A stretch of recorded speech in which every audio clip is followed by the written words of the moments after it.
everyone, it's Jack from Cultaholic back once again. Now, unless you've been living under a rock recently, it's been a monumental week in this noble art of professional wrestling, hasn't it? That is, of course, because at All Out on Sunday night, we saw quite a lot of monumental events all take place in one go, quite frankly. I'm talking mostly, I guess, about that final segment of the show where not only did Adam Cole make his AEW debut, but then Bryan Danielson did as well. One of the maddest endings to a wrestling show I've ever seen. And there's been a lot of talk about, is this a game changer? Is this going to propel AEW closer to WWE in the grand scheme of things? But what I'm thinking is, with all these new faces involved, that means there's a lot more potential booking options for Tony Khan and his merry band of carny men as well.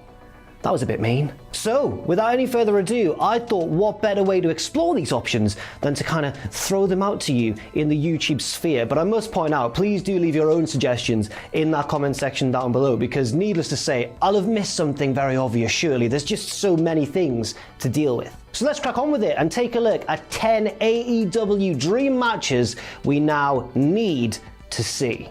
I mean it, Tony.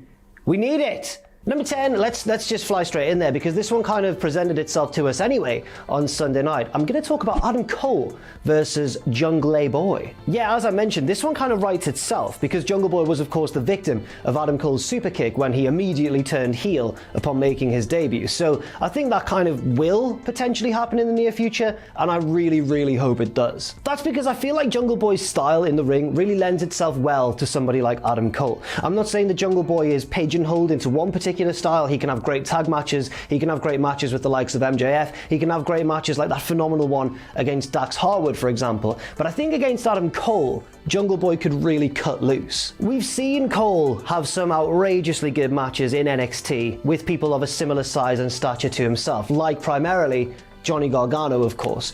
Jungle Boy is of a similar size and build to Adam Cole, and I think they would absolutely fly at each other if given the chance. Really intricate back and forth sequences, big moves being hit left, right and center.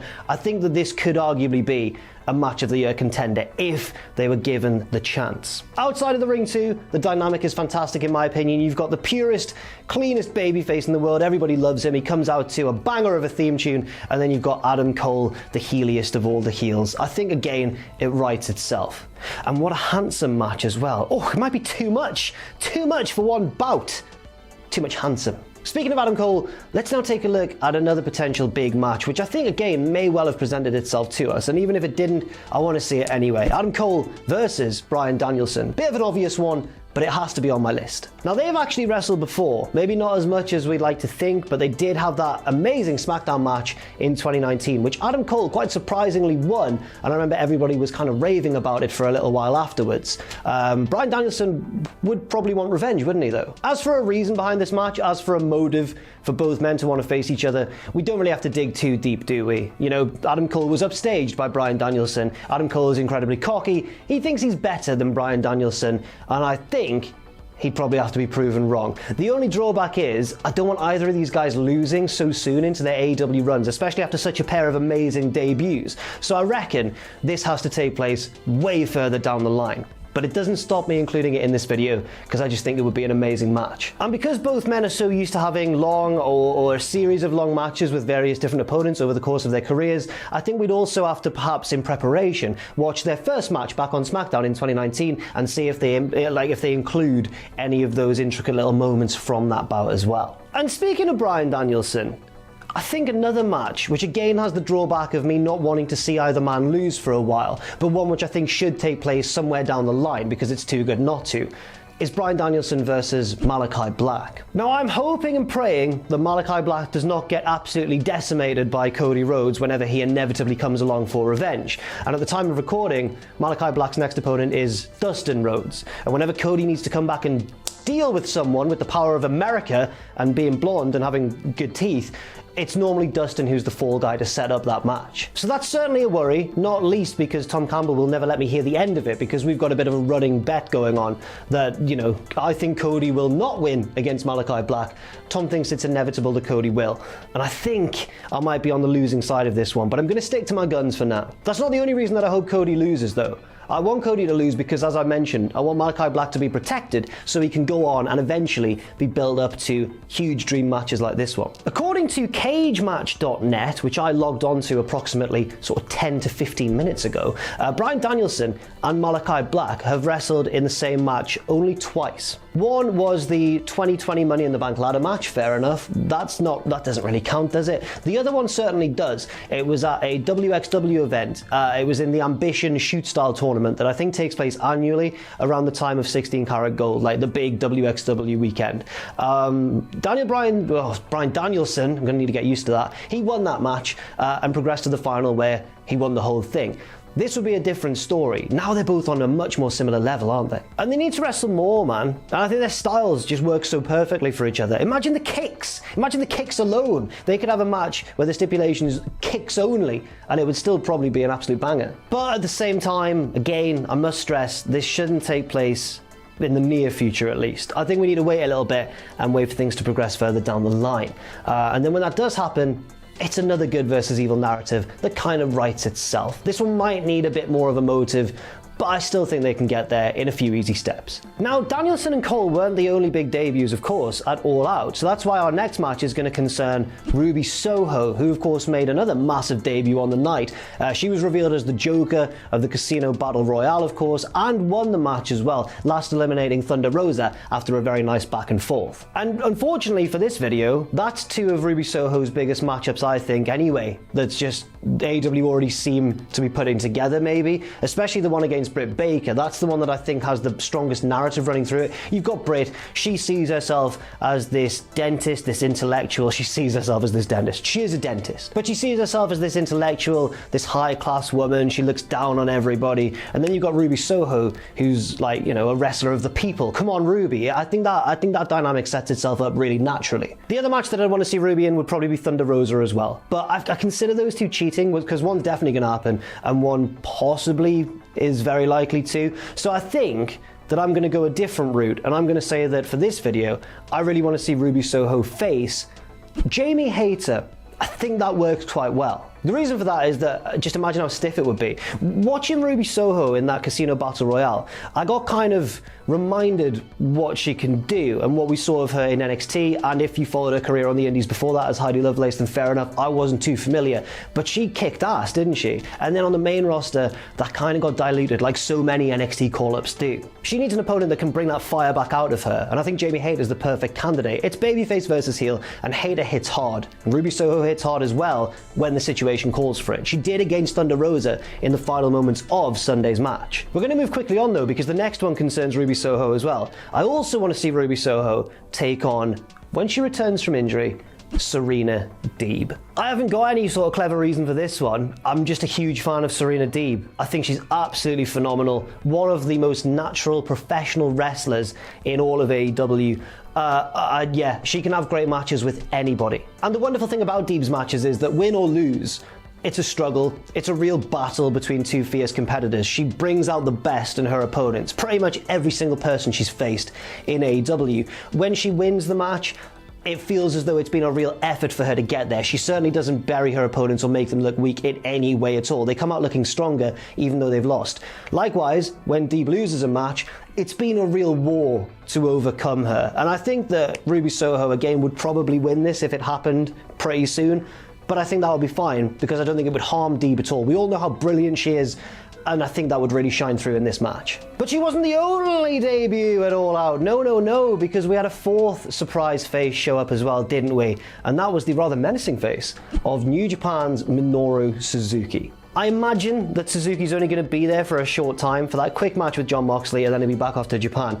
But I'm going to just jam this in there, a little bit of fantasy booking. I'm going to say before he leaves, why not have him, whether he beats Moxley or loses against him, I suspect he'll lose, why not have him try and beat up Moxley afterwards, and Moxley has to be saved by Suzuki's next opponent, Edward Kingston. Eddie Kingston. Again, no clever reason for this one. I can demonstrate it with sounds, just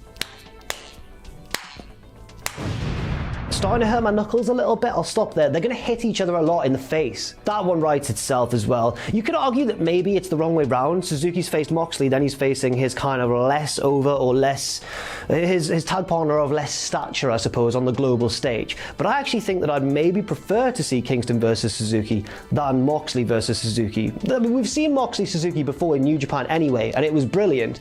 But I think Kingston Suzuki could be where the real quality lies. Next up, we have to talk about Philip, Big Phil, who somehow became not one of the headlines of All Out. It was still a huge moment. His first match for 7 years, taking on Darby Allin, putting on a really good match, one of the best matches of the night without question, and it was a really high bar as well. But I'm looking forward to him facing MJF. And this has to happen, AEW. At some point, you have to book this match, 100%. One word to explain why I think this match should happen. Promos. The promos would be insane. But it's not just the promos, and I can't wait to see what kind of barbs MJF throws at CM Punk and what kind of barbs CM Punk retorts with towards MJF. But people forget, because he's so damn charismatic, people can forget that MJF is very good in the ring. He can go. And just like I really enjoyed the matchup in my head of Jungle Boy versus Adam Cole, Punk MJF, not only out of the ring, but in the ring too, I think, is possibly dynamite. No pun intended. The pun was intended. That's because I think that MJF's best matches, with the exception of the one against Jungle Boy, which was a bit more frantic and furious, have been slow paced, slow building, character based of course, because it's MJF, and then featuring kind of key set piece moments, like his match with Cody Rhodes, for example. They were key, very sports entertaining moments, you could argue, but not ones that kind of strayed beyond the realms of possibility or feasibility. He's got a very classic old school sense of storytelling and struggle. Usually he's the person imposing the struggle upon the babyface. Punk's a great babyface. There's no way he can be healed yet, if ever, in AEW, and I think this match would deserve to main event any pay-per-view, really, even at this early stage of MJF's career. Next up, I was about to give credit to Fraser Porter here at Cultaholic for this one because he suggested it when I was writing this video.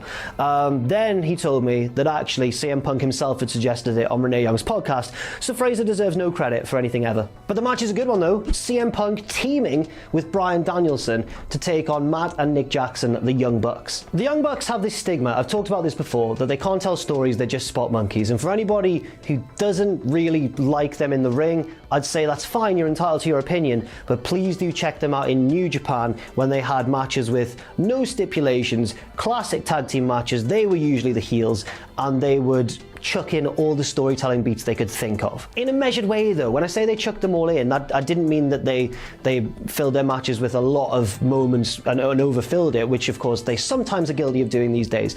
What I mean is their matches always had something different, always had a storyline thread that you wouldn't typically see in a match of that level. And then who better for them to go against than, of course, two of the most iconic indie wrestlers ever, CM Punk and Bryan Danielson. You think you're indie wrestling? I can just picture it now. You think you're indie wrestling? We are independent wrestling. And the Bucks get destroyed, hopefully, but maybe eke out a win because they're a tag team and Punk and Danielson are. It will be really close. I wouldn't mind like a time limit draw or something like that in this one, if it were to ever happen. Our penultimate match, right, this one's a bit more elaborate. I've kind of written out a little booking path in my mind for this one. Adam Cole versus Hangman Adam Page. Now we all know that Page is taking some time off. We don't know when he'll be back. In my mind, this match would take place after he's come back. It wouldn't be his first match back, certainly not. It will be further down the line. And I think that again is to protect Adam Cole. He doesn't need to be losing any matches yet. But what I do think this match would achieve, I want it to kind of fulfill the role or the function of giving Hangman his confidence and his momentum back. He's now blown 2 chances to win the AEW World Championship. Maybe more. He lost in that tournament to Kenny Omega as well. Things just don't go right for him. He falls at the final hurdle. It's all set up for him to finally overcome that. But to get to that stage and to finally have him overcome his own demons as much as his opponent, I think we need Hangman Adam Page to get a big win under his belt. And I think Adam Cole could be the perfect foil. It's a bit of a specific one as well in terms of the storyline, the kind of the promos, the build, the feud between the two, because we've seen in his feuds with people like Johnny Gargano that Adam Cole is really good at playing the heel who tries to get in his opponent's head and needle them with personal attacks and really try and throw them off their game before the big match. And with Cole as well, you get a sense that he's not just doing it to gain this mental edge in the ring, he's doing it because he is just a nasty person and that's what he wants to do and takes pleasure in.